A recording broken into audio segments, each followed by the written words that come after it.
আসসালামু আলাইকুম প্রিয় ফেসবুকবাসী। আপনাদের মাঝে আমি একটা সংক্ষিপ্ত টপিক নিয়ে আসছি। সেটা হচ্ছে, কেউ যদি ভুলবশত নিজের নামে রেকর্ড না করতে পারে, সেক্ষেত্রে তার করণীয় কী। রেকর্ডের পূর্বে যদি কেউ দলিল রেজিস্ট্রি করে থাকেন, সেক্ষেত্রে অনেকে দেখা যায় রেকর্ডের পরবর্তীতে তিনি যার কাছ থেকে দলিল সম্পাদন করেছিলেন তার নামের রেকর্ড হয়ে আছে। এক্ষেত্রে ওই রেকর্ডটাকে তার নিজের নামে আনার জন্য করণীয় একটাই অবলম্বন করতে হবে। সেটা হচ্ছে ল্যান্ড সার্ভে মামলা অথবা সিভিলের মামলা।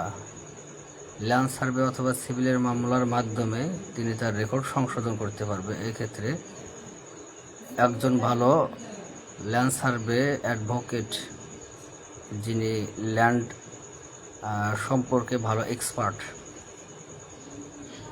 ওনার কাছে গিয়ে এই বিষয়ে পরামর্শ করতে হবে।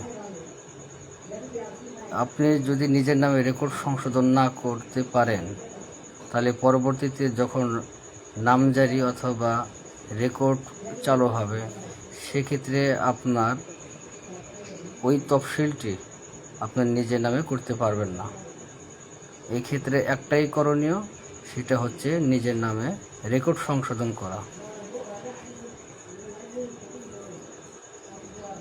এই জন্য আপনার উল্লেখপূর্বক যে ডকুমেন্টগুলা কালেক্ট করতে হবে, সেটা হচ্ছে সিএস খতিয়ান, এসএ খতিয়ান, যার নামে রেকর্ড হয়েছে ওই খতিয়ানটি এবং তার সাথে মাঠ পর্চা, এবং আপনার দলিল 63 পরবর্তীতে ভাইয়ার যদি কোনো দলিল থেকে থাকে, সেক্ষেত্রে ওই দলিলগুলো সংগ্রহ করতে হবে।